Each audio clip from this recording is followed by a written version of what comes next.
Amém, meus irmãos. Convido os irmãos a abrirem as suas Bíblias em Colossenses, capítulo 3. Nós vamos ler dos versículos 1 ao 4.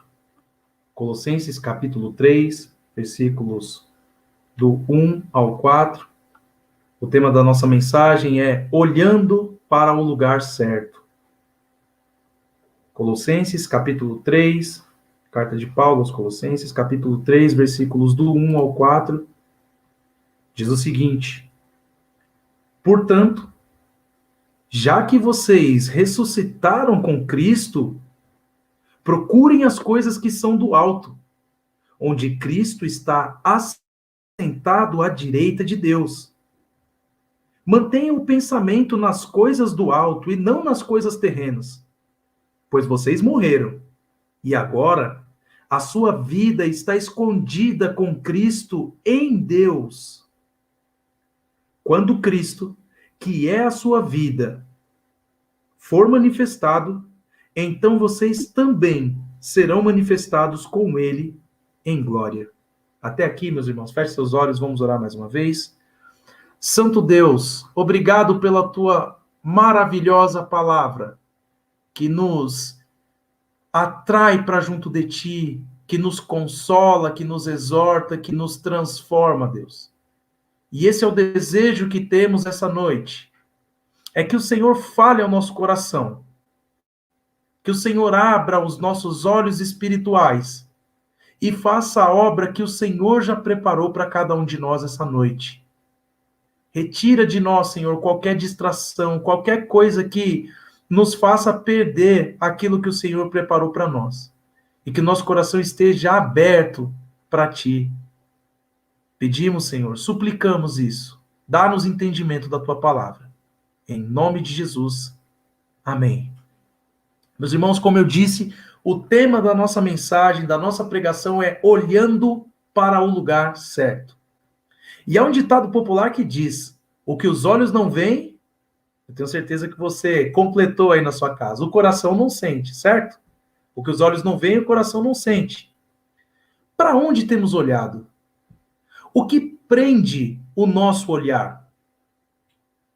Tudo em nossa vida pode ser encarado de uma forma positiva ou de uma forma negativa.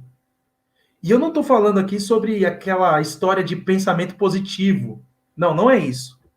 Qualquer situação em nossa vida em que estivermos terá que ser passada. E aí você, vendo o lado bom disso, ou reclamando por estar passando por ela, você vai passar de qualquer forma. Então, já que tem que passar por determinadas situações, por que não tirar o melhor dessa situação para aprender a ser uma pessoa melhor? E isso nada tem a ver com a situação financeira de alguém. Afinal de contas, há pessoas ricas, ingratas, e pessoas muito pobres, extremamente gratas. Isso, de fato, tem a ver com o lugar que você posiciona o seu olhar. Muitas vezes, quando a vida está muito tranquila, temos dificuldade de pensar na eternidade. Em contrapartida, em tempos como esse, em que estamos vivendo agora, uma pandemia como essa, temos a tendência de pensar e desejar muito mais a eternidade, a volta do Senhor e o fim de tanta coisa ruim que tem acontecido. Mas esse tem que ser o nosso desejo, independente do que estejamos vivendo. É para a eternidade que temos que olhar. Afinal de contas, não somos cidadãos deste mundo caído. Somos cidadãos da nova terra que está sendo preparada para nós. Nova terra que teve um preço de seu ingresso. E o preço foi o sangue do Filho de Deus. A igreja de Colossos não estava com os olhos na eternidade. Ela havia sido fundada por Epáfras e era uma igreja de verdadeiros cristãos, como podemos ver no início da carta, mas que por algum motivo estava tendo seu olhar desviado por falsos mestres que pregavam uma mistura de judaísmo com a cultura dos gregos, que é chamada helênica, a cultura helênica. Isso é chamado de sincretismo, quando religiões e conceitos diferentes se juntam. E nunca é algo bom. Esses falsos mestres levando os cristãos de Colossos tanto a um certo tipo de culto a anjos, como se pelo fato de Jesus ser homem fosse um demérito que fizesse com que ele fosse menos poderoso do que os anjos. E além disso, também levava aos crentes de Colossos a certas práticas legalistas, que também estavam sendo incentivadas na igreja, como se certas comidas fossem impuras, como se eles não pudessem manusear certas coisas, não pudessem fazer certas coisas, como se os cristãos voltassem aos milindres farisaicos que já haviam vivido antes de Cristo, antes do cristianismo. Então, Epáfras relata essa bagunça que estava a igreja para Paulo, que escreve essa carta redirecionando o olhar deles para Cristo. Ele passa a mostrar aos crentes, então, que Cristo foi quem libertou a cada um deles do império das trevas, que ele era aquele que sustentava o mundo em suas mãos, e que, por isso, eles não deveriam mais viver em práticas que, como a rejeição do corpo, como se fosse algo impuro, que não tinha sentido em prestar culto para qualquer criatura, e sim para Cristo, que é o Criador de todas as coisas, e que como eles tiveram a vida transformada por Cristo, eles deveriam buscar as coisas do alto, pensar nas coisas do alto e ter expectativa nas coisas do alto. Existe alguma relação entre os problemas da igreja de Colossos e a igreja atual? A resposta é óbvia. Qual é o culto aos anjos dos dias de hoje? É a prosperidade? É a teologia centrada no homem? O que a igreja acrescenta além de Cristo para conseguir as coisas que quer? São os santos? É a barganha com Deus através de ajuda financeira ou jejum? É o pastor ungido? Ou é o conhecimento irrepreensível, a doutrina correta? É sobre isso que eu vou falar essa noite. Essa noite veremos que precisamos olhar para o lugar certo. E que isso só é possível se buscarmos, pensarmos e esperarmos as coisas do alto. E a primeira coisa que irá ajustar as nossas lentes para o lugar certo é buscar as coisas do alto. Paulo inicia o texto com a palavra portanto, que liga o que estava sendo falado antes com o argumento que ele vai começar a construir. E o que foi que veio antes disso? Paulo estava dizendo que, já que aqueles cristãos haviam morrido com Cristo, no sentido de não viver mais para si mesmos, e sim para Deus, que eles não deveriam viver as práticas legalistas que davam uma falsa noção de humildade para quem via de fora, mas que, na realidade, não tinha poder algum para refrear os impulsos da carne. Eles viviam essas práticas legalistas e continuavam vivendo o pecado. Eles faziam isso e continuavam a viver uma vida totalmente tortas. Então, Paulo constrói o seu argumento dizendo, portanto, visto que nenhuma dessas coisas tem valor, da mesma forma que vocês morreram com Cristo, vocês ressuscitaram com Cristo. E diante disso, o que é que vocês têm que procurar? Vocês têm que procurar as coisas que são do alto, as coisas que são do céu, as coisas de Deus, as coisas que não perecem pelo seu uso, as coisas que têm valor eterno. Jesus deveria ser a fonte da vida dos colossenses e não qualquer distração religiosa que eles tivessem. A ordem de Paulo aqui é para que a ressurreição de Cristo fosse cada vez mais parte da vida daqueles cristãos. Que eles desejassem se aprofundar nessa ressurreição, olhar para essa ressurreição cada vez mais. Assim como o próprio Paulo almejava, conforme relatado em Filipenses 3,10, que diz: quero conhecer Cristo, o poder da sua ressurreição e a participação em seus sofrimentos. Essa busca descrita por Paulo aqui é algo perseverante, é uma busca diária, não somente com o fim de descobrir sobre a ressurreição, mas de participar.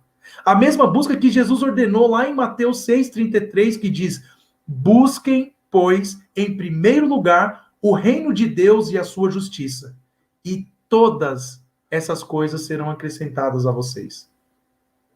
Todas as coisas que Jesus fala nessa passagem são a roupa e a comida. Jesus estava mostrando que eles não receberiam roupa e comida por se preocuparem com isso, mas porque Deus, um Pai amoroso, daria a eles. Da mesma forma, a participação na ressurreição de Cristo não seria fruto de nenhuma atitude que a igreja de Colossos tivesse tido. Até porque o verbo aqui no original está no passivo. É como a revista atualizada traduz: vocês foram ressuscitados. Não vocês ressuscitaram, mas vocês foram ressuscitados. É assim que está no original. Não é algo que você mesmo tenha feito. Deus fez por você. Portanto, busque as coisas do alto, daquele que o ressuscitou.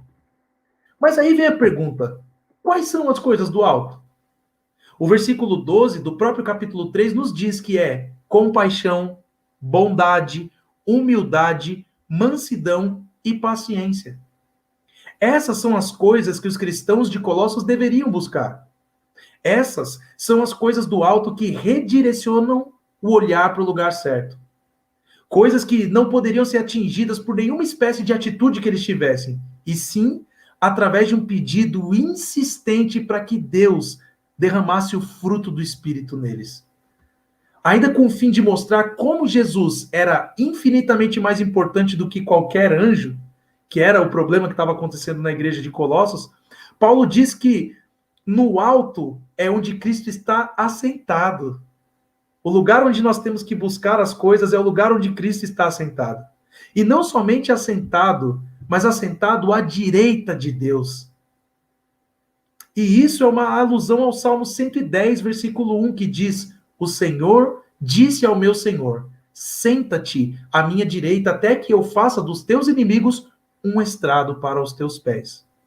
Meus irmãos, para os judeus, a questão de sentar num lugar de honra tinha uma importância muito grande. E Paulo mostra que o que havia sido falado há tanto tempo atrás nesse salmo tinha se cumprido em Jesus. Ele estava assentado à direita de Deus, ele estava no lugar de honra, ele cumpriu sua missão. Era para ele que os colossos deveriam olhar, não para nenhuma outra distração, mas para Cristo. O olhar deveria ser redirecionado para Cristo. E como aplicar isso ao nosso contexto de hoje? Primeiramente, nos perguntando se já fomos de fato ressuscitados com Cristo. Já experimentamos o fato de termos sido completamente transformados por Jesus? E você pode até se perguntar: como que eu posso saber disso? Mas eu posso afirmar a você que se essa transformação tiver ocorrido em sua vida, sem dúvida você vai saber. Porque é algo que marca toda a sua vida de uma vez por todas. Você morre para a escravidão do pecado e vive para Deus. Portanto, se você sente que isso não aconteceu com você ainda, peça desesperadamente a Deus que o ressuscite hoje. Não deixe isso para amanhã, porque você não tem nem certeza se vai estar vivo amanhã. E a conversão em Cristo Jesus é, sem dúvida, a coisa mais importante da sua vida. Tenha certeza disso, meu irmão. Segundo, temos buscado as coisas do alto. Temos compaixão verdadeira das pessoas em seus sofrimentos e as suas mazelas. Somos bondosos. Somos humildes. Procuramos o interesse dos outros antes do nosso. Somos mansos. Ou estouramos diante do primeiro confronto? O crescimento na vida cristã é contínuo. Precisamos aprender de Jesus, que é manso e humilde de coração. Precisamos buscar o Deus Todo-Poderoso que está sentado à direita de Deus Pai e é o nosso intercessor. Por isso, eu convido você, peça a Ele e com certeza você vai receber. E se o primeiro ajuste em nossa lente para olhar para o lugar certo foi buscar as coisas do alto, o segundo ajuste é pensar nas coisas do alto. Os colossenses deveriam abandonar os pensamentos mundanos. E Paulo não diz apenas o que eles deveriam abandonar, mas sim em que eles deveriam pensar agora. Não era simplesmente deixarem a mente vazia, esvaziar a mente das coisas do mundo e colocar no lugar as coisas do alto. Paulo trabalha bastante com essa argumentação de deixar algo negativo e fazer algo positivo. Como, por exemplo, vencer o mal com o bem, conforme Romanos 12, 21, que diz: não se deixem vencer pelo mal. Mas ele não para por aqui. Ele diz: mas vençam o mal com o bem. Outro exemplo é Romanos 13, 14, que diz: ao contrário, revistam-se do Senhor Jesus Cristo e não fiquem premeditando como satisfazer os desejos da carne. Gálatas 5,16 diz: por isso digo, vivam pelo Espírito e de modo nenhum satisfarão os desejos da carne. Sempre uma coisa boa em oposição a uma coisa ruim.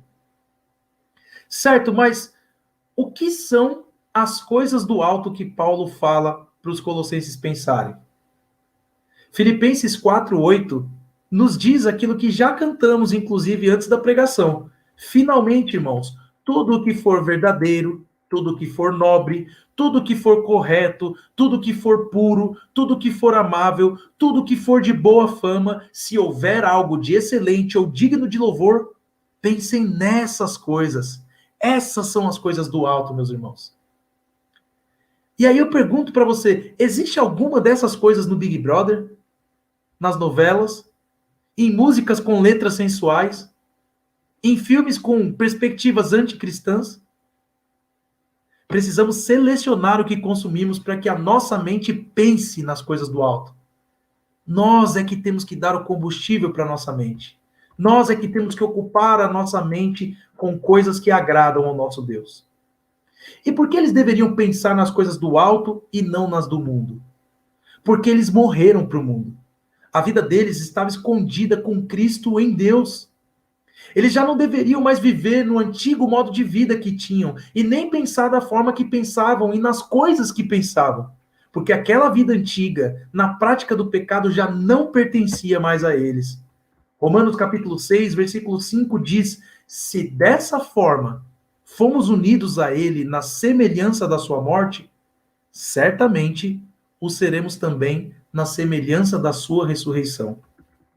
A partir daquele momento, o que deveria ocupar a mente deles era a mesma coisa que ocupava a mente de Cristo: as coisas do alto. O mesmo Cristo que diz: a minha comida é fazer a vontade do meu Pai. O mesmo Cristo que, em dias de dificuldade, subia ao monte para ficar horas sozinhos para orar. Essas são as coisas que devem ocupar o pensamento dos colossenses e o nosso pensamento. Eles haviam morrido para o mundo. O mundo não mais enxergaria aquelas pessoas com suas práticas pecaminosas de outrora. E é por isso que o apóstolo diz que a vida deles estava escondida em Deus. Porque aquele que não é nascido de Deus não consegue entender tamanha intimidade com um ser invisível como Deus. Por isso que em 1 Coríntios, capítulo 2, versículo 14, diz que quem não tem o Espírito não aceita as coisas que vêm do Espírito de Deus, pois lhes são loucura, e não é capaz de entendê-las, porque elas são discernidas espiritualmente.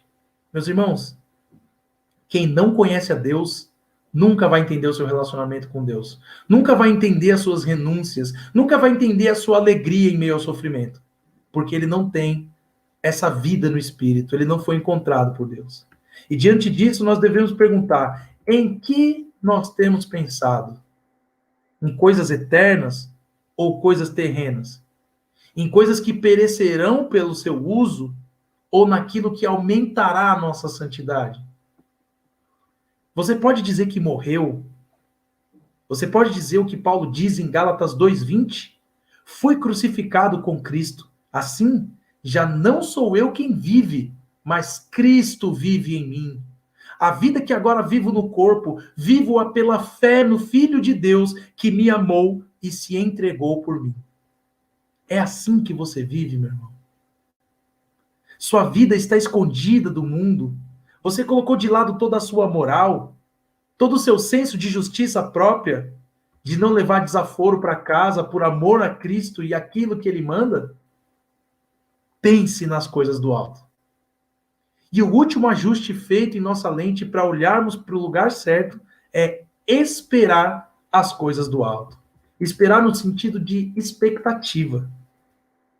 Essa vida não parecia muito atraente, certo?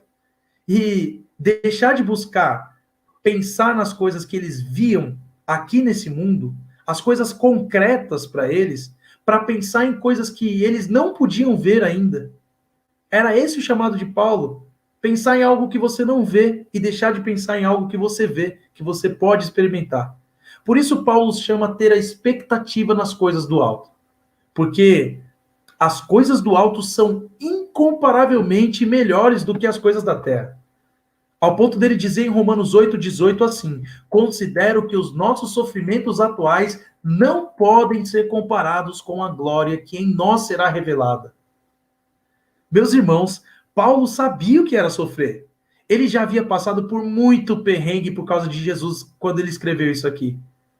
Mas isso era por causa da certeza que ele tinha que as coisas do alto eram infinitamente melhores do que as coisas que essa terra poderia oferecer.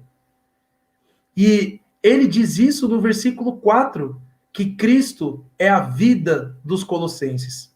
A ideia é que os colossenses estavam tão intimamente ligados a Cristo que a vida deles era o próprio Cristo. Sabe quando dois amigos andam tanto juntos que um começa a pegar as características do outro? Sabe quando o filho anda igual o pai? Anda no sentido de andar mesmo, dar os passos igual o pai dá os passos? Ou fala igual a mãe de tanto estar com eles? Assim seria com os colossenses se eles buscassem e pensassem nas coisas do alto. Cristo se tornaria a vida deles. E dessa forma, quando Cristo se manifestar em sua volta, os colossenses também serão manifestados com Cristo em glória. No dia final, os colossenses experimentarão o que foi escrito para eles no capítulo 1, versículo 17. 27, na verdade. A ele quis Deus dar a conhecer entre os gentios a gloriosa riqueza deste mistério, que é Cristo em vocês, a esperança da glória. E nós, meus irmãos, Cristo é a nossa vida. Nós estamos ligados tão intimamente a Cristo que já temos as características dele em nossa vida, nós parecemos com Cristo. Cristo passou por tudo que ele passou e não foi por ser fraco. Pensem, meus irmãos, ele nasceu de uma moça pobre, em um lugar pobre, viveu uma infância absolutamente comum, sofreu desconfiança de sua própria família, foi hostilizado ao longo de todo o seu ministério e foi dilacerado na cruz. Que glória há numa vida dessas? Mas por que Jesus se submeteu a passar por isso tudo? Por quê? Porque ele estava olhando para o lugar correto. Ele nos amou e sabia que só havia um jeito de nos livrar da morte eterna. Esse jeito está escrito em Colossenses 2, versículos do 13 ao 15, onde somos informados que quando você estavam mortos em pecados e na incircuncisão da sua carne, Deus os vivificou com Cristo. Ele nos perdoou todas as transgressões e cancelou a escrita de dívida que consistia em ordenanças e que nos era contrária. Ele a removeu, pregando-a na cruz. E tendo despojado os poderes e as autoridades, fez deles um espetáculo público, triunfando sobre eles na cruz. Acabou, meus irmãos. Está consumado. Não existe mais acusação para mim, para você e para todos aqueles que estão em Cristo Jesus. A atitude do Senhor fez com que a história da humanidade fosse mudada definitivamente, para sempre. É por isso que é mais do que justo o calendário ser descrito como antes de Cristo e depois de Cristo, porque a entrada de Cristo no mundo foi algo que mudou a minha e a sua história, e não só a nossa, mas de tantos outros que confessam que Jesus Cristo é o Senhor. É preciso olhar para o lugar certo. As coisas estão difíceis sim, meus irmãos. A cada semana, más notícias nos assolam cada vez mais. O desespero pode querer tomar conta do nosso coração, mas não iremos desfalecer, porque a nossa força está no Senhor. É Ele quem nos sustenta. É por Ele que vivemos essa vida em obediência. Vivemos na expectativa de que o próprio Cristo falou em Mateus 25, do 31 ao 34, quando ele diz assim: quando o Filho do Homem vier em sua glória, com todos os anjos, ele se assentará em seu trono na glória celestial. todas as nações serão reunidas diante dele, e ele separará umas das outras, como o pastor separa as ovelhas dos bodes, e colocará as ovelhas à sua direita e os bodes à sua esquerda. Então o rei dirá aos que estiverem à sua direita: venham, benditos de meu Pai, recebam como herança o reino que foi preparado para vocês desde a criação do mundo. Meus irmãos, quando ouvirmos essas palavras, nada do que passamos aqui nessa terra terá sido tão terrível perto da tal recompensa. É por isso que Paulo fala que os nossos sofrimentos não se comparam com a glória que há de vir. É só você olhar para esse texto que você vai entender o que Paulo queria dizer. Nesse dia, não haverá mais humilhação, nem separação.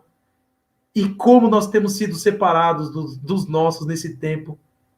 Mas aqueles que morreram e ressuscitaram com Cristo estarão juntos para viver o que Paulo falou em Filipenses 3, do 20 ao 21, que diz o seguinte: a nossa cidadania, porém, está nos céus, de onde esperamos ansiosamente o Salvador, o Senhor Jesus Cristo.